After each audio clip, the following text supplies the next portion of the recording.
જય માતાજી। શું તમારા પરિવારમાં કોઈને નશો કરવાની આદત છે? તો કરો આ ઉપાય, જે ઉપાય કરવાથી તેમાં રાહત થતી જણાશે। તો ચાલો એ જાણીએ।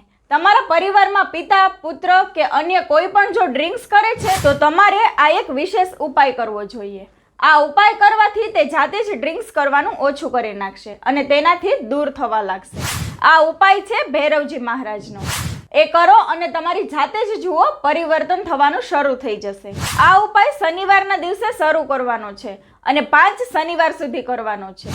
એક પાનનું પત્તું લેવાનું છે, એના પર 10 થી 12 દાણા દ્રાક્ષના મૂકવાના છે, એક જાયફળ મૂકવાનું છે, 2 કમળ કાકડી મૂકવાની છે અને એની ઉપર એક નાનો મીઠાઈનો ટુકડો મૂકવાનો છે અને થોડું મધ પણ મૂકવાનું છે। આ બધું પાનના પત્તા પર મૂકી એની ફરતે કપૂર મૂકી તેને સળગાવી દો અને જ્યાં સુધી આ બધી વસ્તુ સળગે છે ત્યાં સુધી ભૈરવજી મહારાજ સામે જે પણ વ્યક્તિ માટે આ ઉપાય કરો છો એનું નામ લઈ તેનું નિવારણ જણાવો।